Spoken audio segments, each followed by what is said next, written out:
Hi, this is Eternal King bringing you another LOR video today. So the new champs are out for the new set, and I wanted to do some Eternal Brews Day 1 stuff, talking about, what a good shell might be for these new champions. Obviously, most of the coverage you see from other content creators right now is going to be focused on Standard and Standard ladder, and where the new champs fit in the Standard rotation. But me kind of being the meme lord that I am, I want to talk about Eternal, my favorite format, and specifically Morgana. I think Morgana is an exceptionally interesting champion. She's the only champion in the entire game that can level both off of ally targeted effects and enemy targeted effects. So she's the only champion in the game that can do that. So of course, the thing that we have access to in Eternal that we don't have access to in Standard is Ezreal. So Ezreal levels up off of targeting enemies. So I wanted to see what a P&Z Targon list would look like with Morgana. Kind of a standard control list. Looks very, very powerful to me. Exceptionally powerful.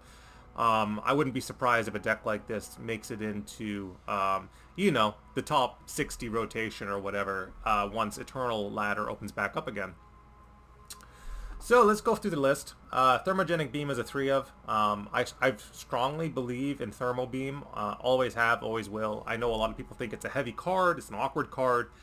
I think the difference between a good PNZ control deck and a bad PNZ control deck is literally the inclusion of Thermo. I'm going to die on that cross, so I don't care what anyone says.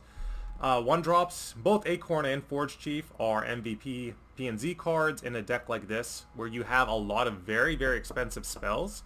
And spells in LOR are meant to be more expensive than creatures. That's how the game is balanced, and it's the way it's set up. And I think that that's fine.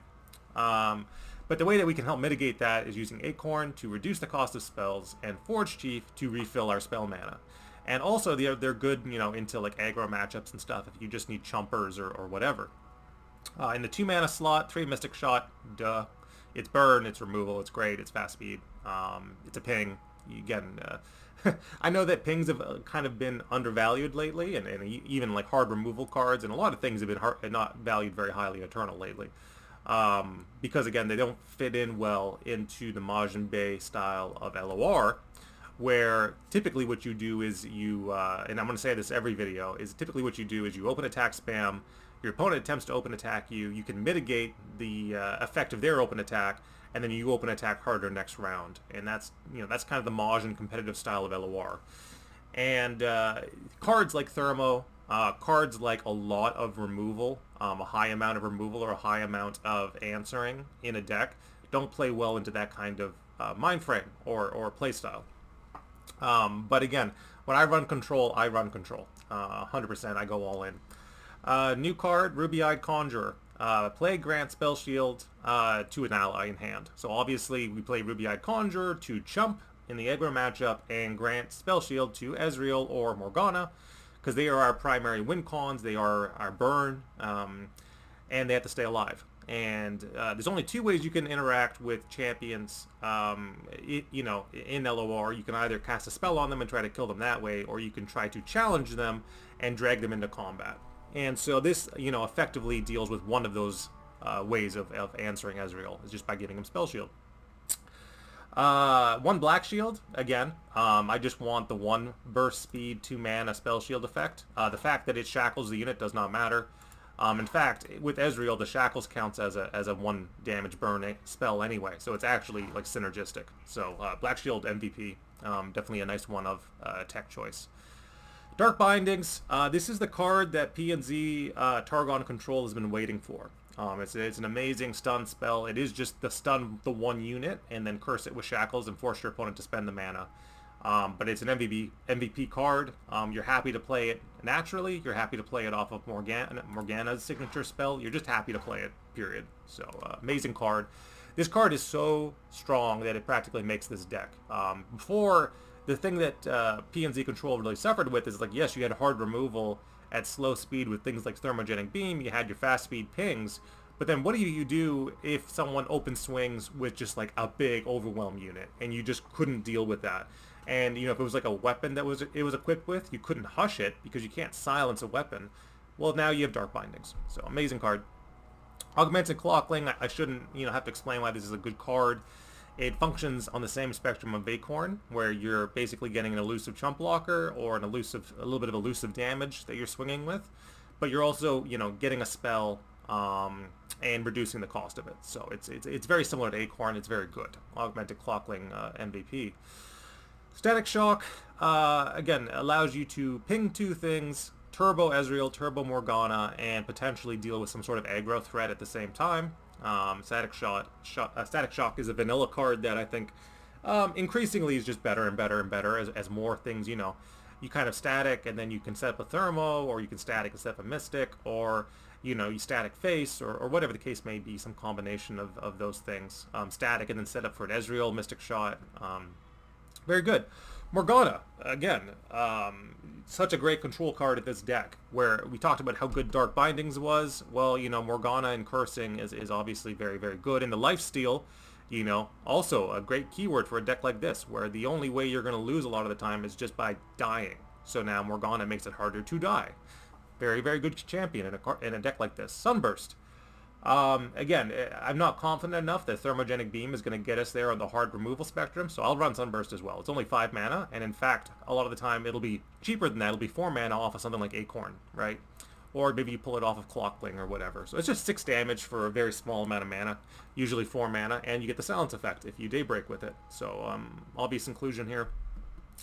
Formula, again, if you're able to reduce its cost to 5 or reduce its cost to, you know, yeah, 5, basically, with the likes of Acorn or Augmented Clockling or whatever, that's when Formula gets really good. Formula gets really good with the mana reduction. Because, again, you're basically drawing 2 cards for 2 mana, because then you're refilling for 3 spell mana, which is really strong.